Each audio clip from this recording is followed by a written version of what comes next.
What is going on? So due to unforeseen circumstances that are out of my control, I will not be doing what I thought I'll be doing this weekend. And I think that happens to people a lot. But ultimately, I was supposed to be doing a series of speaking engagements in Alabama. And now I will not, due to my baby boy running a fever for over 24 hours, and we took them to the doctor, and they determined it was a viral thing going on, so potentially something COVID-esque. So just to protect everyone that I would be potentially interacting with on the plane, multiple planes, so multiple airports, multiple planes, a lot of people I was going to be speaking to. So long story short, that will have to be rescheduled. But one of the talks that I was going to give was to a baseball team. And I had prepared something really short and really sweet. So just to give you some context, I spent a large amount of time of my life being a strength and conditioning coach, a fitness professional. So I owned a CrossFit, and I was a CrossFit coach for quite some time, but some of the people who were my mentors were collegiate and professional strength and conditioning coaches, and I saw a lot of value in that, so I pursued education in that realm, in a specific area. So I say that to say this. So a baseball player, what allows someone to hit a home run? What allows someone to hit a home run is being powerful, being strong enough to hit the ball far enough that it exceeds the boundary that they have determined to be a home run. So the fence or the flagpole at a certain height. So what allows you to do that? Power. So being strong is not enough. So I'm sure that you've seen someone who is really, really strong, but they can lift weights, but when you ask them to be dynamic, to run fast, to hit hard, to jump high, to hit a baseball far, to hit a golf ball far, to hit a tennis ball accurately, like a serve in tennis, it requires an exponential amount of technique, but ultimately it comes down to a formula.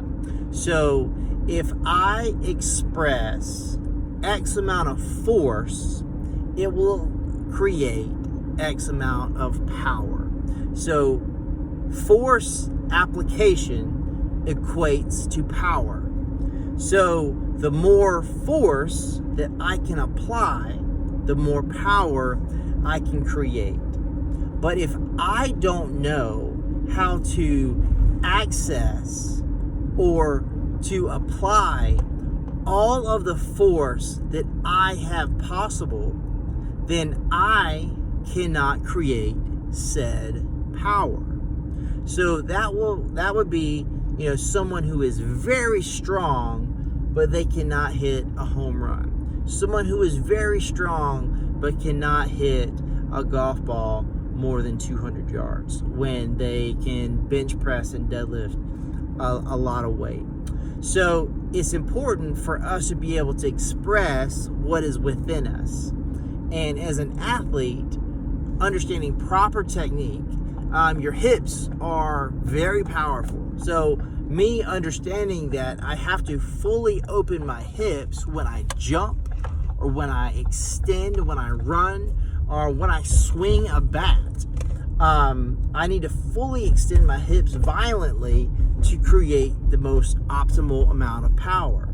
So it takes knowledge, it takes access to that, the ability to create the optimal amount of power.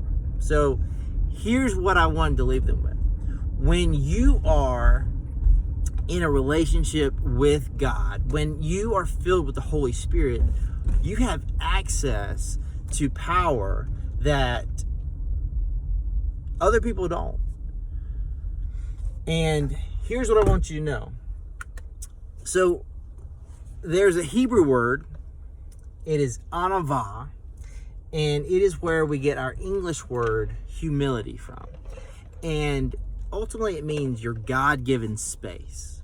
So when you step into your God-given space filled with the Holy Spirit, you can express the power that God has gone before you and provided you within you. But until I am filled with the Holy Spirit and step into my God-given space, I cannot be the person that God created me to be, and I cannot express fully the talents and gifts God has created me to express. I can't live the life that God created me to live. I can't fulfill the purpose that God created me for. I can't be the man and woman of God that I'm called to be unless I step into my God-given space filled with the Holy Spirit and I stay in that God-given space. That's where humility comes. I have to be humble enough to surrender to God and step into my space, to follow my calling, to go when He says go, yet still humble enough not to overstep the boundaries that He has provided for me, because that is my space. My space is not your space. Meaning that you have an individual, unique calling. There's characteristics that are specific about you, and there's a calling specifically for you. And when I get caught up in trying to be like other people, I miss out on what God has intended for me. So to hit the home run and to live the life that God has created you to live, you have to be able to express the optimal amount of power. And for me to do that, I have to step into my God-given space, and that allows me to have full access to the power that is dwelling within me. Have a great day.